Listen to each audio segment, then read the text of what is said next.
வாட்ஸ்அப்புக்கு ஆல்டர்னேட்டிவாக இருக்க போகுதுன்னு சொன்ன அரட்டை ஆப்பில் எண்ட் டு எண்ட் என்கிரிப்ஷன் மட்டும் இல்லாமல் இருந்தது. இப்போ அதையும் கொடுத்துட்டாங்க. நீங்கள் பண்ண வேண்டியது எல்லாமே ஜஸ்ட் உங்களோட அரட்டை ஆப்குள்ளே போங்க. அங்கே வந்து அப்டேட் அப்படிங்கிற ஆப்ஷன் இருக்கும். இப்போ நீங்கள் உங்கள் ஆப்பை அப்டேட் பண்ணுறது மூலிமா எண்ட் டு எண்ட் என்கிரிப்ஷனை ஈஸியாக எனேபிள் பண்ண முடியும். இது மூலிமா உங்களோட சேட்ஸ், கால்ஸ், மற்ற விஷயங்கள் எல்லாத்துக்குள்ளேயுமே பார்த்தீங்கன்னா இந்த எண்ட் டு எண்ட் என்கிரிப்ஷன் அப்படிங்கிறது பார்த்தீங்கன்னா எனேபிள் ஆயிரும். முக்கியமான விஷயம், இண்டிவிஜுவல் சேட்ஸுக்கு மட்டும்தான் இப்போதைக்கு எண்ட் டு எண்ட் என்கிரிப்ஷன் இருக்குது. நீங்கள் குரூப் சேட் பண்ணுறீங்க அப்படின்னா அதுக்கு எண்ட் டு எண்ட் என்கிரிப்ஷன் இல்லை.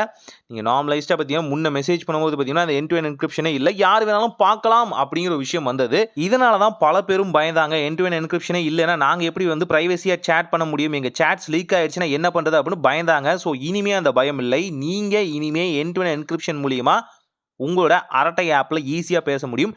நீங்கள் பண்ணுற normal text message, voice message, video call, audio call, இது எல்லாருக்குமே பார்த்தீங்கன்னா உங்களுக்கு எண்ட் டு எண்ட் என்கிரிப்ஷன் கிடச்சிடும். ட்ரை பண்ணி பாருங்கள்.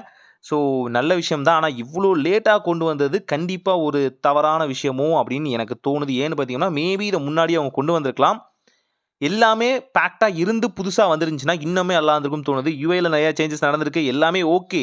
பட் இருந்தாலும் இன்னும் கொஞ்சம் அடிஷ்னலான ஃபீச்சர் பார்த்தீங்க அப்படின்னா கண்டிப்பாக அரட்டை ஆப்புக்குள்ளே வந்தால் மட்டுமே இது ஒரு வாட்ஸ்அப்புக்கான ஆல்டர்னேட்டிவாக இருக்க முடியும் அப்படின்னு தோணுது. இந்த எண்ட் டு எண்ட் என்கிரிப்ஷனை சிங்கிள் சேட்டுக்கு மட்டும் இல்லாமல் குரூப் சேட்டு, மீட்டிங், இது போல் எல்லா விஷயத்துக்கும் கொடுத்தா இன்னுமே செக்யூராக இருக்கும்.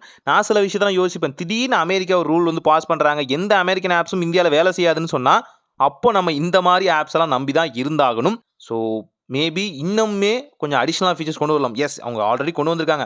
மீட்டிங் ஆப்ஷன்லாம் பார்த்தீங்க அப்படின்னா அந்த கால் ரெக்கார்டிங் ஆப்ஷன்லாம் இருக்குது. நம்ம வந்து மீட்டிங் வந்து மிஸ் பண்ணிட்டாலும் அதில் அவங்க என்ன சொன்னாங்க அப்படிங்கிற அந்த ரெக்கார்டிங் ஆப்ஷன்ஸ்லாம் பார்க்குற மாதிரி டிஃபால்ட்டாகவே பார்த்தீங்கன்னா உங்களுக்கான ரெக்கார்டிங் ஃபைல்ஸ் எல்லாம் இருக்கும். அதெல்லாம் எனக்கு புரியுது.